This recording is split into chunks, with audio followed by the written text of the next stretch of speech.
Hello, everybody. I'm Pasha Marlowe, and this is the Let Pleasure Be the Measure podcast. I'm thrilled today to bring you a new friend, Meredith Richardson. Meredith is a midlife empowerment coach and the leader of the Facebook group where the Queen Saves Herself. She has a powerful story that I'm thrilled to share with you today. So, welcome, Meredith. Thank you so much. I'm so excited to be here. Thanks for having me on, Pasha. Absolutely, my pleasure. I am trying to think back to the first time I heard about you, and I believe in my researching about how people recover from trauma. I came upon a Newsweek article actually, and then I saw that you were from Maine. I thought you were from Maine, and now I understand that you don't live there anymore. But still, I reached out to you saying, "Hey, you're in Maine. This is fantastic." So we started talking, and then we realized how our work is so similar and how we guide and empower women to heal from their trauma. Yes, it's powerful work you're doing, and I appreciate that you're out there in the world doing it. Thank you. Yeah, I was in Maine for a long time. So Mhm. I grew up in New Hampshire and Maine, and I lived in Maine, and I was a mediator and an attorney and a guardian ad litem in Maine. So I only left Maine in 2018, and then I wandered the world for a couple of years. So when we connected, I was out here in Oregon, which is where I am currently. Nice. And when you say wander the world, was that pleasure travel? Hmm, that's a good question. That was finding myself travel. So that Mhm. was more like eat, pray, love travel.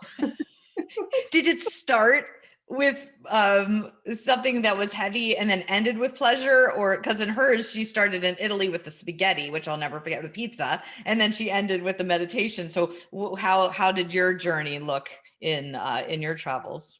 Oh, interesting. But so similar to her, she started with a divorce, right? That was why Yes. she ended up going on this journey in the first place. Yes. And so it was a soul searching after that. And so for me, it was because I left everything behind. So um, I had two people try to kidnap me in 2015, and I faced off against my attacker in 2018 at his criminal trial. Mm. And so that was the impetus for my leaving everything behind, was that attack in 2015, actually. So Mm. um, it had been something that was in the works for a while. I just didn't know where I was going to go. And I was hoping that my then husband was going to go with me. Um, but that's not how things worked out in my life. So 2018, I faced off against my attacker at his criminal trial. And then I just could not be in the middle of people's conflict anymore. I just couldn't do mediation anymore. And so I thought, well, I, I don't know what to do. I know that I still have these strengths, but I don't know what to do with them. And I figured that if I went somewhere safe, that I felt fully safe, then I would be able to figure it out. Because if you look at Maslow's hierarchy of needs, like you start with that basis of feeling safe. So I went to Norway for 3 months. I just created my own sabbatical. I started my divorce process and headed off. And then when I was there, I wrote a memoir about my life after the attempted kidnapping. I wrote the first draft of it. And I realized when I was there that I wasn't ready to come back. So I had a friend in Australia, and I went and I stayed with her for a couple months. And then I decided I really wanted to go back to Norway. So I went to Norway and I studied Norwegian super intensively. And I was marketing the book to agents, and things weren't happening fast enough. And I needed to be able to do something. So I thought, well, Cato was able to live for free at OJ's. Like, how can I get somebody to pay my expenses That worked and out do well for him. right? Well, well enough until it didn't. And so I found international pet sitting. So I was able to trade pet sitting for living for free. So, and the treaties were different between, there's a different treaty for Norway and the Schengen countries versus the UK. So I was able to live in the UK for 6 months and pet sit. And I did that. And then I went back for a visit. And then I went to Greece and I pet sat on one of the little Greek islands. And I went to France and I pet sat out in the vineyards. And I was scheduled last year when COVID hit, I was supposed to be outside of Tucson for 2 months pet sitting. And then I was going to be in Norway for the summer. And I was going to be in the UK pet sitting in the fall. So I was wandering the world pet sitting and creating my own online business. That was it. That was what I was doing. That is resourceful. That's wonderful. I have so many questions. My mind's going in a million directions. The first one is perhaps the easiest one, which is, did the pets, the animals that you cared Mhm. for, provide you with comfort? And were they a big part of your healing process and feeling safe and grounded again? Uh, I think the pets were part of the healing process. They were probably the easiest part of the healing process Hmm. because what I was doing was I was intentionally teaching myself that the world was a safe place, Right, generally speaking, right? right. So I was setting myself up to go places where I knew absolutely nobody. Hmm. And I had to trust that the person that came that picked me up at the train station was Was safe. actually going to take Yes, me safely yes, back home, right? And yes, so I would intentionally seek out women as opposed to men, even yes. though for me, it was a woman who lured me to a location and a man who attacked me. But his accomplice was a woman. Interesting. So, yeah, so it made it extra challenging for me, Yeah. honestly.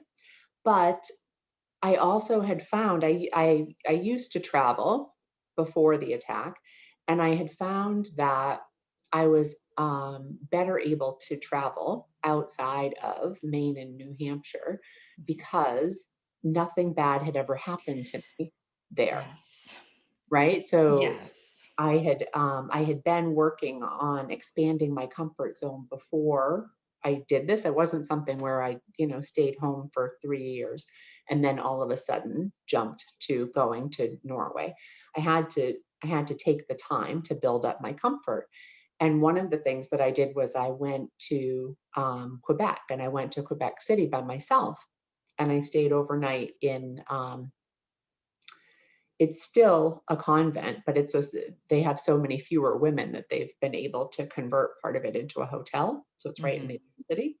But I Hmm. was in there and I had to move my car and I had to go out at nighttime to do it. And I did not want to do that because I had problems with sunset because that was the time that I was attacked. And so I had to go move my car. So I went out to the street waiting for my body to just go like on red alert, right? And I heard people speaking French and my body didn't react at all. And I realized because I had studied abroad in France and I had traveled before to Quebec City and nothing bad had ever happened to me. So my body was just like, so what? So we happen to be out here and it's fine because, only good things happen here. Mm. The car, no problem. So Mm. I was able to use that to then go and take it to the next level by doing the pet sitting. And so Yeah. I started off with only taking things that would be with women, um, or at least there would be a woman at home, right? It didn't have to be a single woman. But eventually it became, having to meet a man at the train station too and trusting that it was going to be okay. And every time it was okay. So, Yeah. Which leads me to my next question, which is something that I resonate a lot with from past trauma, PTSD, and trauma triggers that over time they might lessen. mhm, But it's interesting how out of nowhere they could appear. And so you've already mentioned for you is sunset and dark and mhm. men. Are there other things that just surprise you with the trauma triggers? For me, and sadly, it's trees for a reason I won't go into right now. But of course, they're all around me. And Right. so, are you comfortable talking about things that trigger Sure. the trauma? Sure. So I will say, I think that people don't realize unless they've gone through it. I think you need a full calendar year before Hmm. you know all of your trauma triggers, because Hmm. with every season can come something different. So you might Yes. think that it's only going to be around what happened in this time period, right? So because it happened to me in the fall, there would only be things in the fall. But that's not true. That's not how it works. So for me, like you, being out in nature was a trigger for me because the plan was to put me on a zip line out in the woods. And I was pretty convinced I was going to be tortured and then die out there. So I went from having nature as my comfort space to having nature as a place that was very triggering for me. And I could not reclaim that sense of safety in the Maine woods, no matter what. Like I tried, but, and it ended up being beaches too, because I liked to go out into nature and be alone, right? Or alone, me and my dog. But I couldn't do that because I didn't like being alone. So the only way that I could get myself out into nature alone was out on the water. I would go out on my kayak or on my paddleboard because that was okay. That would be safe. Safer. Um, so for me, that was an issue. But honestly, Norway gave nature back to me because Oh, I went back to the farm that I had farmed on in my 20s, oh, and I was able to live close to that. And I felt fully safe. And I had been able to go hiking there when I was there in my 20s, right? So being out there and being in the middle of nowhere by myself felt completely safe. And then I was able to take that and have that work for me in the UK too. So it was something that I had to train myself to do, right? It wasn't just instinctively safe, but it wasn't something where I kept the fear that I had had from the US. And so then I was able to do that in the UK. I was able to do that um, in Greece. I was able to do that in France. And I would intentionally play with times, right? Knowing, okay, this is like a stressful time, but I'm going to go out and I'm going to do it. Or because I was taking care of dogs, some people have very set times to walk their dogs. And it happens to be late at night or early in the morning sunset. when Hmm. there's no light. Hmm. Or even late. Like I had one where they required the dog to be walked at 9:30 or 10 o'clock at night. So it's just dark. And Mm. it was not when I would typically walk my own dog, even Mm-mm. before this happened, but certainly after it happened. Sure. So I would do it, and that would make me stronger. Yes. Yes. Um, but I had so also weird things. I I was attacked in the fall, and in the springtime, usually once it gets warm enough, I like to have open windows. I could not open my windows and leave my windows open, Hmm. and leave the room Hmm. because I was afraid somebody was going to climb in. It was Hmm. not a rational fear. It was based in what I knew about this person who was at that point locked up in jail. Nobody was going to be coming in my windows, but I could not do that. I couldn't have my windows open at night anymore when I slept, um, for that same reason. Like to, I really had to work on those things. I didn't Yes. like having, I lived by, we moved it so that we were living by a forest. Was not my favorite place to live. Certainly was not my favorite place to live at night. I needed to have the shades drawn. I needed to have it be that people could not see me because I knew that my house would be lit up like a Christmas tree so that anybody could see in. Not that anybody was, right? Nobody was actually No, but climbing the back of the hill to right. look into my house. Right. I Right. knew it was entirely me, Hmm. but for me to feel safe, Hmm. I had to have it be that nobody could see in. Yes. Yes. And now you're in Oregon, Mhm. and as I understand it, you're in a new and healthy, safe and healing relationship. I am. So I'm in my relationship the one who's constantly being triggered by my past traumas, which causes a lot of anxiety and hypervigilance, which affects my Mhm. parenting and my ability to trust anything Yeah. and anyone. And Mhm. and I move relentlessly because I keep trying to feel safe. So I'm on my 19th move in a few weeks to feel Oh, safer because I'm right, around too many trees, which is sad, and right, yet it's the truth. And right. so in your relationship, I'm wondering how you navigate this because it's so hard for our partners to understand the triggers and Mhm. something so seemingly unrelated. Like if he goes Right. to the grocery store and doesn't bring his phone, Mhm. and then he's an hour late because he's slow. Um, I I panic. And then I get very upset and angry that he forgot his Right, phone, that he was late, that he didn't call, that he understands that this brings me such panic.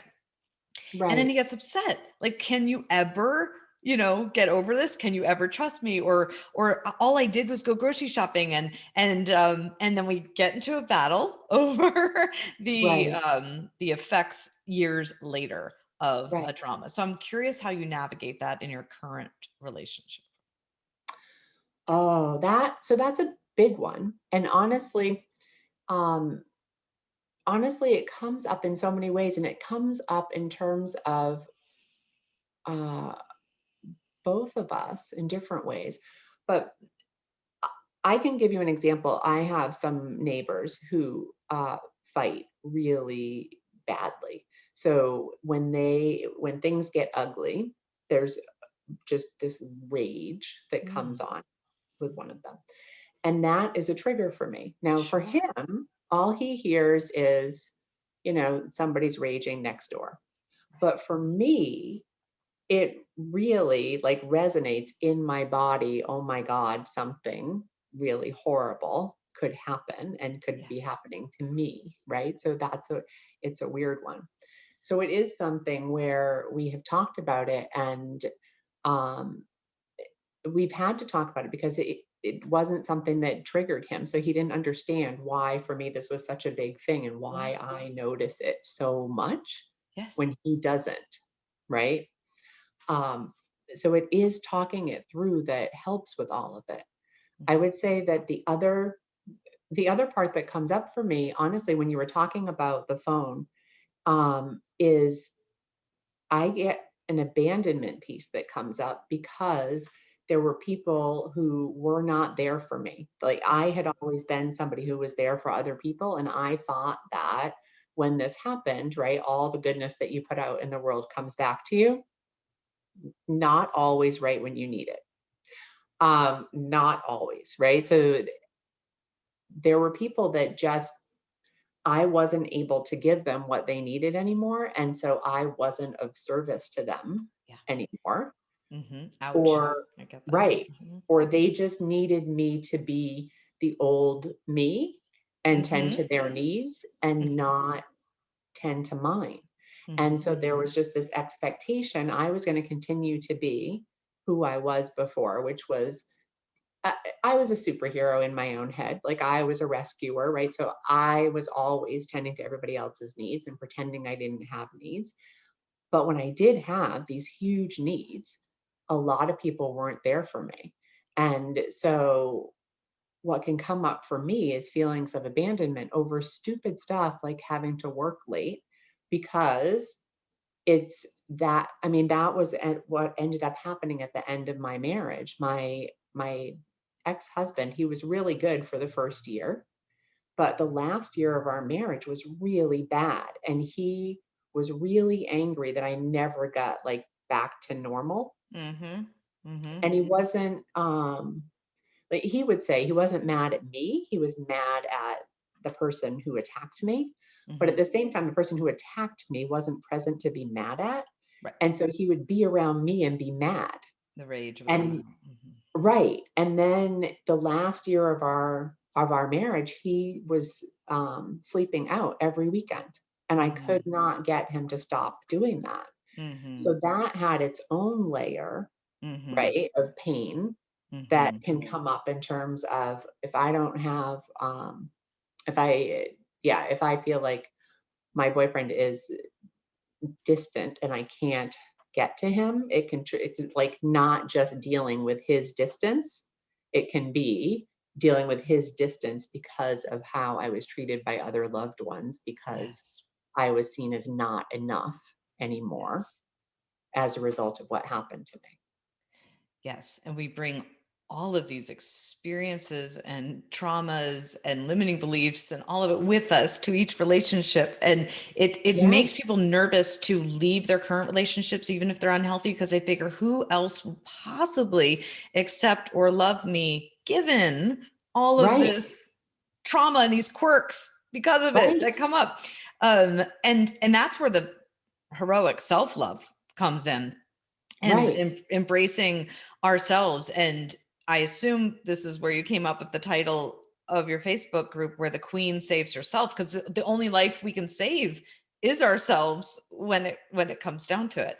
And so shifting a little bit here, because I want to offer hope and healing, and it's so incredibly empowering to realize that you can go from the depths of such trauma to a place of healing, and not only healing yourself, but now you're healing other women. And so Right. what does that look like in your life now? It's me honestly in a whole different place. It's me in some ways, I'm in the place I was before, where I was helping so many people as a mediator and a conflict coach before. But at the same time, it's me with better boundaries and better self-care, Yeah. and better able to take care of myself and recognize that I have the needs, and to help other women to recognize that they have needs too. Because the reality is, we're taught not to have needs, right? We're Mhm. taught to take care of other people's needs from a very young age as women. And so it's a lot of societal learning. It's a lot of what we learned in our own households.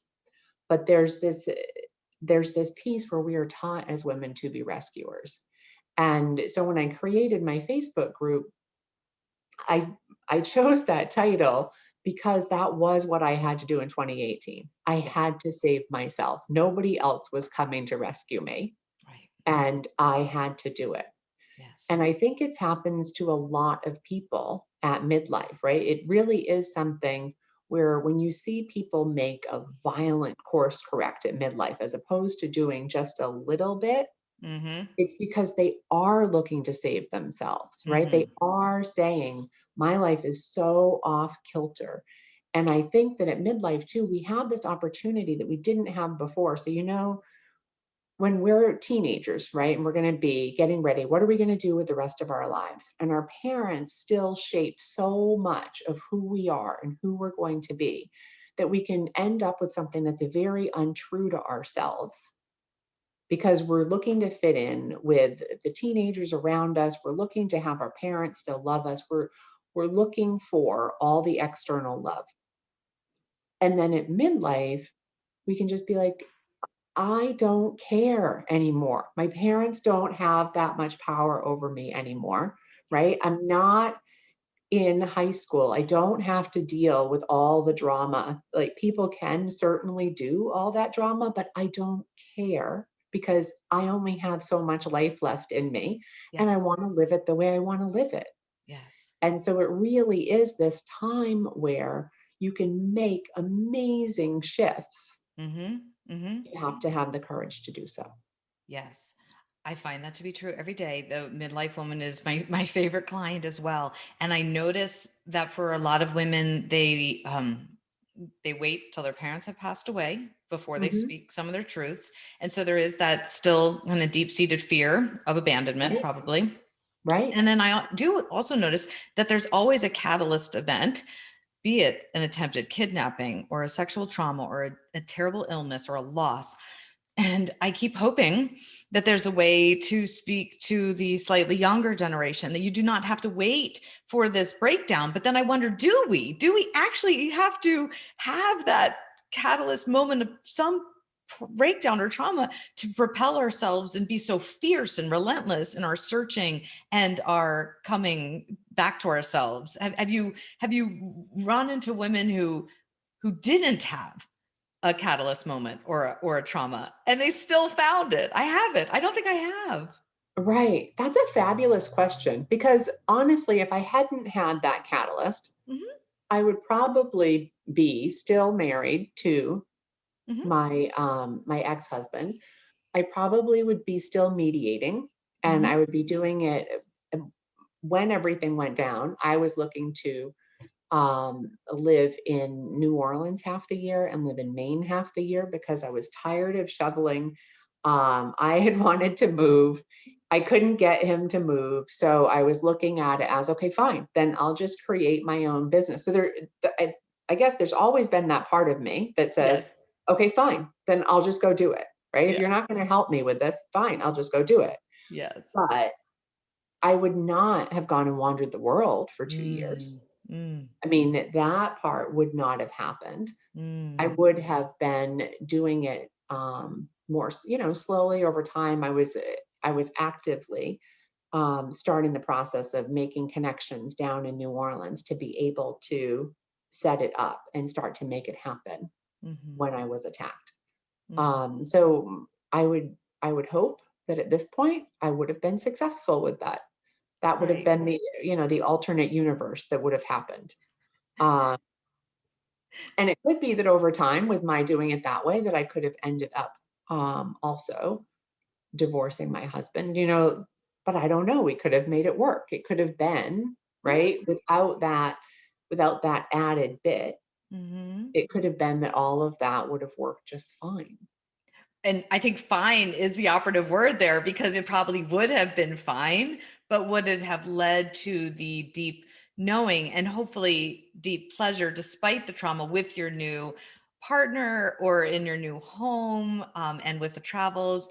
And I feel like I probably could have also led a fine life, Uh-huh. status quo with what I have, even the relentless sense of adventure. But Mhm. it took facing my own death and my son's death, facing that terrible fear to make change that led me to pleasure and laughter. And Right. so I think it probably would have been fine, but it wouldn't have been fulfilling.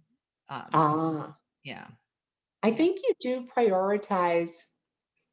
you may prioritize joy more after having faced down death, right? That there is that piece of, well, I'm grateful just to be alive, Right, right? I'm grateful right, that nothing worse happened to me.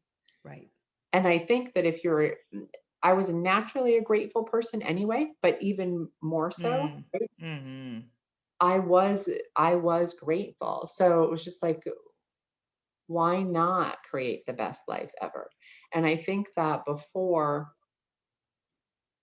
I I was very invested in having other people be Mhm. happy, and Mm, I did not have the energy mm. to do I could not do all of that for them anymore after the Yeah. attempted kidnapping. I really did have to look to save myself first, right? Yes. And so when you have that shift in focus and that shift in priorities, then yes, I think it can shift everything. Yes, absolutely. And do you find that, or have things calmed down in terms of the press? And I know you were in several newspapers and magazines and such. Do you find that that component of being extra visible in the world has hindered your healing, or in some ways has it helped because you've been able to liberate more people in telling your story? I actually am intentionally seeking out press now. I did not seek it out then, because I knew that in a court proceeding, you can be asked about anything that you have said. And I love the press, but they don't always quote exactly what you said, right? Right, right. And so I knew that this case was going to be a case that went to trial just based on the man who attacked me. So I knew that I needed to just stay out of everything. So I wasn't Okay. talking to people about what had happened to me Okay. until um, until 2020, really. And part of that was my own thing because I really felt like I needed to keep myself safe, and keeping myself safe meant keeping myself small. So Mhm. the press part has been much a bigger part of my journey, but that really has started in 2020 and 2021. And I plan to just keep talking about it because the Yeah. reality is what I've found, and you probably have this too, when I share my story, it actually brings up stories for other women who have experienced not the same thing, but a lot of women have experienced trauma. If you look at the statistics, if you look at, 1 in 5 women, right, experience sexual assault, Wow. then you know how many women have experienced trauma, but how few of them are actually talking about it. Yeah. And if you look at how many have experienced childhood trauma, and it used to be that it was just, well, children are resilient, but now they're actually diagnosing children with PTSD Mm-hmm. because Mm-hmm. they can be resilient, but they also can get PTSD from being abused, right? So, Mm-hmm. so many of us walk around with that. So for the people thinking, well, but who's going to love me because I have this trauma? The reality is everybody comes with something, right? Yes. We don't get to this age without coming with something. Sure. We all have our stuff, Yeah. right? It's whether we have carry-on bags or we have full sets of luggage, but we all are The carrying whole something, set. right? Dear. Yes, yes, you're right. You're right. I don't know somebody who's entered their 50s without going through something. Um, and yeah, it's really fascinating, and you're right about there is thankfully new research about childhood trauma and the ACE study and how it Mhm. affects on a cellular level our health later on, chronic illness, chronic health issues. So I think there is a heightened awareness about it, Right. and it's such important research in the yoga world. When I used to teach yoga, we would say there's issues in our tissues, and Yes. they're always there. And they come out at the oddest of times. So often in stillness or in sleep is when it's most challenging. Mhm. And potentially the darkness alone, between the darkness and the stillness of nighttime, a lot comes up. And that happens for people in meditation too. They close their eyes and they're flooded with emotions and flashbacks and trauma Right. triggers, and then they stop. They're like, I'm just going to distract myself with all the things and numb myself with all the things, because being with Right. myself is way too hard. And so how do you empower women to slowly find their safety and their foundation and their root chakra again? Mhm. I will say, honestly, I found yoga to be the most healing thing for me afterwards because as you were talking about in terms of triggers that you don't know are going to come up, I tried going back to my old church. And when I closed my eyes, my body did exactly what you were talking about. It was just like you're in the danger zone. You have absolutely no idea who's around you. Anybody could attack at any moment. So it started showing me flashes of my attacker. So my eyes went right back open. I could not sit in meditation with a group of people around me. It just was not a possibility. But I could do yoga as a moving meditation. And Mhm. so that's what I would do, Yeah. right? Because that is a way to calm the body and let you have your eyes open. Yes. Yes. Interesting. I ended up doing Tai Chi, which right now sounds really boring, but that's what I needed then, because exactly I had to keep my eyes open. I had to be aware of my surroundings. I had to actually not just look forward, but to the side and to the back and then behind me. Right? And it was still slow and meditative and a lot about the breath work, Hmm. but the stillness of yoga after trauma, even with eyes open, can be too triggering for people. So it's so wonderful that we have an array of options, Right. including for me right now, humor and comedy, which seems so bizarre, but sometimes we just have to go in the back door and try Right. everything, right? Because yoga wasn't working for me through the grief of my son's illness. It just wasn't. And it surprised Right. me that nothing like the yoga, the meditation, the Tai Chi, breathing, journaling. I'm like, I'm trying it all, but this isn't working for me. So to keep trying and exploring.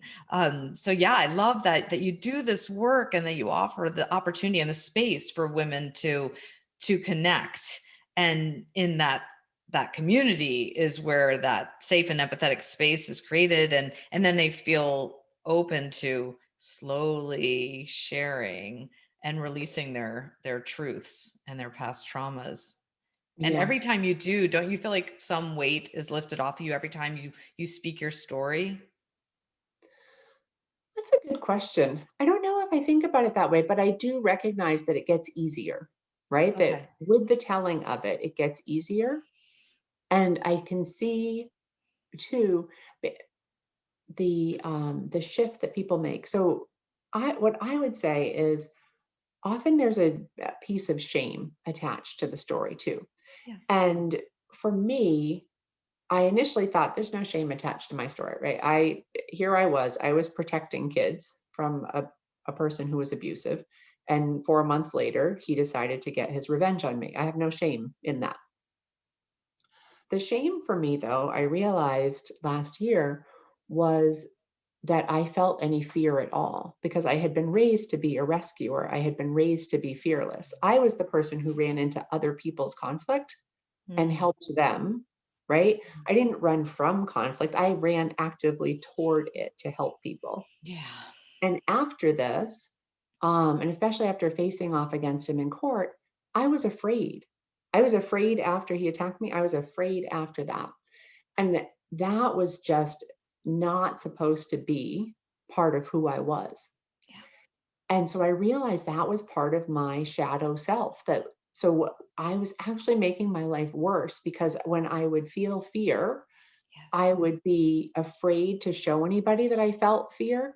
And so I would be afraid of the fear that was coming up and I would be shaming myself with that. So that was so much heavier. So once I realized, oh, this is the shadow self, the fear is the shadow self, and I integrated that, then it was just like, okay, I feel fear. So what?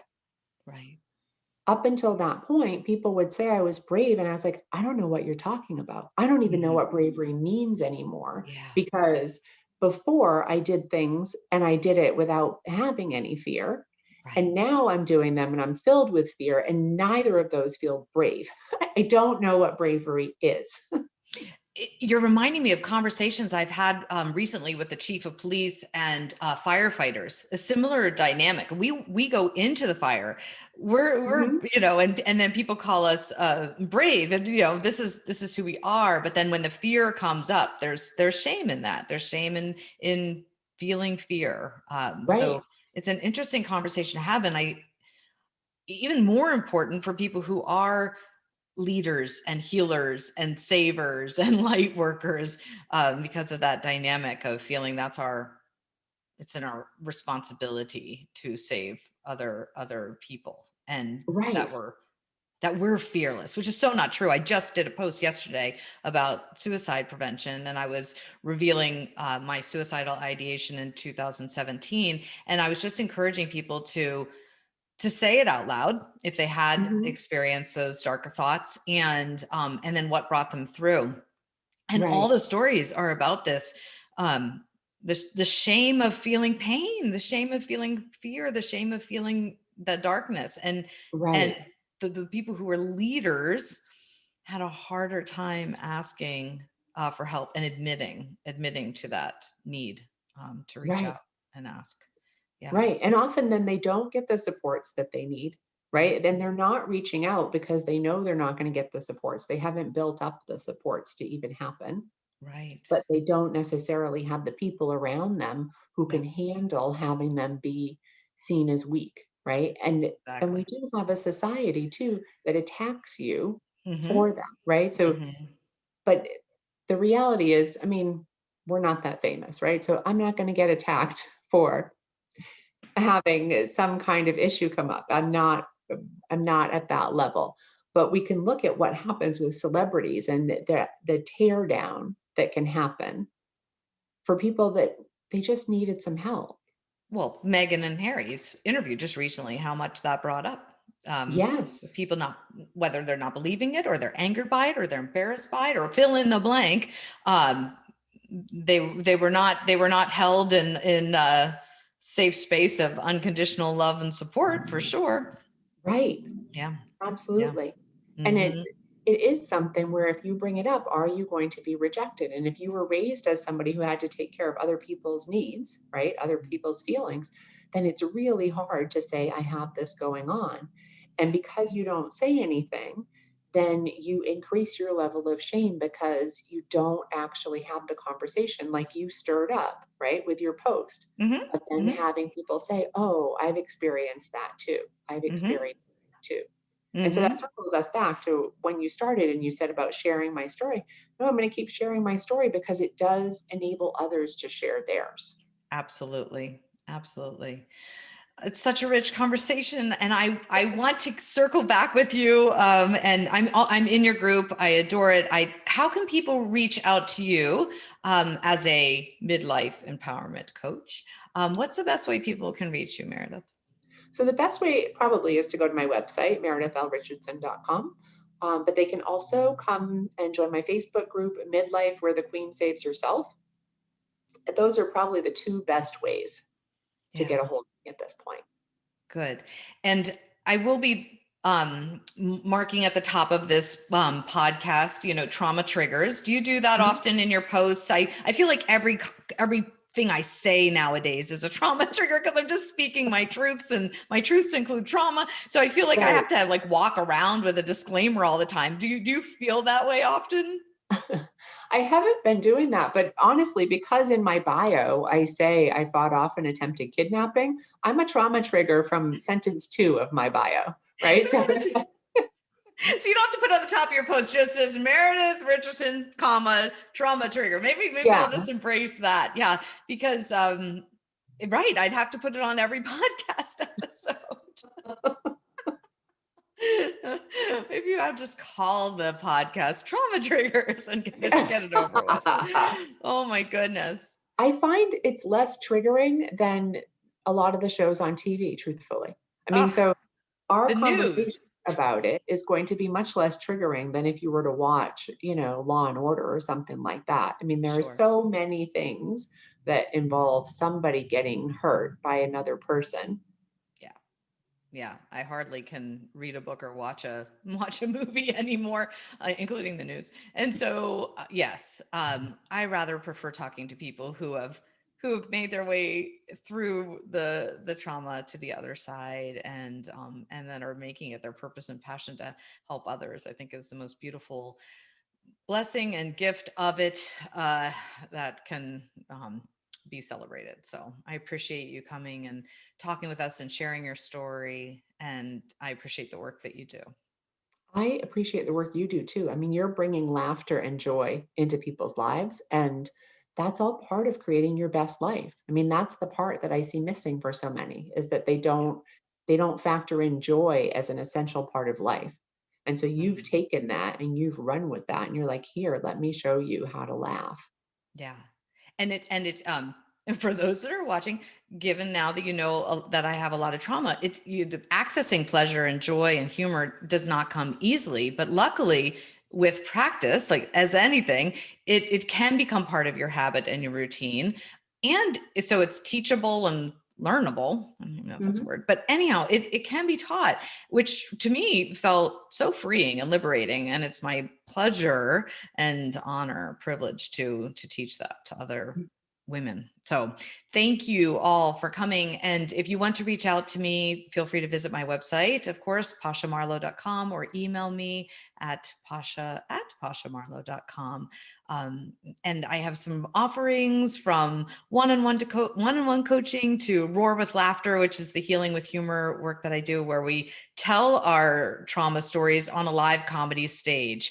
I know that sounds terrifying, but it's also thrilling and transformative. So I would love to talk to you about it more. If you like this podcast, please review and share, and yeah, let your friends know all about it, because this is a healing conversation we just had with Meredith Richardson. So it's going to liberate somebody to tell their story. So thank you again, Meredith, for coming and Thank joining us you. today. Much Thank you. appreciated.